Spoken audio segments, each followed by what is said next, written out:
जिथे जाए बहे मेरा सतगुरु, सो थान सुहावा राम राजे। जिथे बाबा पैर धरी, पूजा आसन थापण सोवा। जिस स्थान पर भी गुरु साहिब जी के चरण पड़े, वह धरती पावन और पूजनीय बन गई। जहाँ की चरण धूल को लेने के लिए अरसों में बैठे हुए देवी देवता भी अकाल पुरख के चरणों में विनतियाँ और अरदासें करते रहते हैं। पटना साहिब की धरती को जहाँ अनेक संतों का चरण स्पर्श प्राप्त हुआ है, उसके साथ साथ साहिब श्री गुरु नानक देव जी महाराज और श्री गुरु तेग बहादुर साहिब जी का भी चरण स्पर्श प्राप्त करने का अवसर तो मिला ही, पर साथ साथ यह धरती और भी महान और पवित्र हो गई जब साहिब श्री गुरु गोविंद सिंह जी महाराज का प्रकाश इस धरती पर हुआ। गुरु गोविंद सिंह जी महाराज अपने बचपन के बहुत ही बहुमूल्य 6-7 वर्ष संगतों और परिवार के साथ इस धरती पर कई प्रकार के चमत्कार करते हुए संगतों को खुले दर्शन दीदार देकर निहाल करते रहे। गुरु साहिब बचपन में राजा फतेह चंद मैडी के महलों में अपने बाल सखाओं के साथ खेलने के लिए जाया करते थे। राजा फतेह चंद मैडी निसंतान थे। राजा और रानी ने उस समय के महान तपस्वी और ब्रह्मज्ञानी पंडित शिवदत्त जी के पास जाकर अपने निसंतान होने की बात बताते हुए संतान की प्राप्ति के लिए विनती की। उन्होंने कहा कि इस समय अकाल पुरख आप सरगुण स्वरूप होकर बाबा प्रीतम गोविंद राय जी, जो कि सर्वकला सामर्थ्यवान हैं, के रूप में इस धरती पर प्रकाश ले चुके हैं। आप उनसे विनती और अरदास करें, वह आप जी के मन की मुराद पूरी कर सकते हैं। गुरु साहिब जी अपने बाल साथियों के साथ रानी के महलों में खेलने जाया करते थे। रानी विशंबरा देवी जी उनको प्रत्येक दिन खेलते हुए और अनेक प्रकार के कर्तव्य करते हुए देखकर उनके नूरानी और मनमोहक स्वरूप को मन में बसाकर अरदास और बेनती किया करती थी। पुति गुरु पवे संसारी, कि आप जी बख्शीश करें, मेरे घर भी आप जी जैसा ही पुत्र हो, ताकि इस संसार में हमारे वंश का नाम भी चलता रहे। घट घट के अंतर की जानत, आप अकाल स्वरूप गुरु गोविंद राय।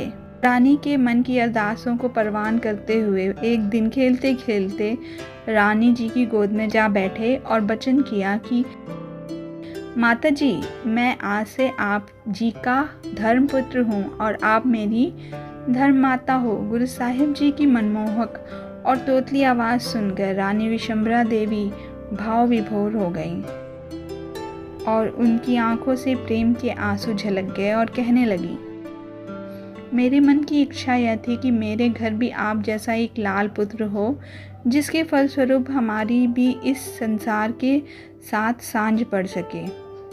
गुरु साहब ने फिर वचन किया, जहाँ आप जी यह अरदास करते थे कि हमारे घर लाल हो, उसके साथ साथ यह भी अरदास करती थी कि लाल मेरे जैसा हो। इस संसार में मेरे जैसा तो मैं ही हूँ, इसके लिए आज से मैं आप जी का धर्मपुत्र और आप जी मेरी धर्म माता हो। इस संसार में बहुत ही राजे और रानियां हुई हैं, जिनकी गांठ संसार से कुछ समय के बाद टूट जाती है और उनका कोई नाम लेने वाला इस संसार में नहीं रहता। परंतु मैं आप जी का धर्म का ऐसा पुत्र हूँ कि जब तक यह धरती रहेगी तब तक आप जी का नाम भी संसार में रहेगा। गुरु गोविंद राय के वचन सुनकर रानी विशंबरा देवी को आत्मिक ज्ञान प्राप्त हो गया और फिर गोविंद राय जी को अपनी गलबकड़ी में लेकर बहुत ही प्रेम करने लगी। गुरु साहिब जी ने फिर वचन किया कि माता जी, हमें खेलते खेलते भूख लगी है, कुछ खाने के लिए दीजिए। रानी ने दासियों और नौकरों को आवाज़ लगाई और 36 प्रकार के भोजन तैयार करने के लिए कहा। गुरु साहिब जी ने रानी जी को फिर से कहा कि माता जी, आप जी ने अमृत बेले मतलब कि सुबह के समय अपने लंगरों में पूड़ियों और घुंघड़ियों का प्रसाद तैयार करते हुए हमें याद किया था कि यह प्रसाद हम छकें। इसलिए आप जी के द्वारा तैयार किया हुआ घुंघड़ियों और पूड़ियों का प्रसाद ही हमें छकना है। यह वचन सुनते ही रानी को पंडित शिवदत्त जी के कहे हुए वचन याद आए कि वास्तव में अकाल पूरक सर्वकला संपन्न आप इस धरती पर जो आए हैं वह वही बाला प्रीतम है। यह विचार आते ही आत्मज्ञान और भी परिपक्व हो गया और फिर प्रेम में आकर बाला प्रीतम गोविंद राय जी को अपना धर्मपुत्र समझकर बहुत ही प्रेम से घुंघड़ियों और पूड़ियों का प्रसाद अपने हाथों से छकाया।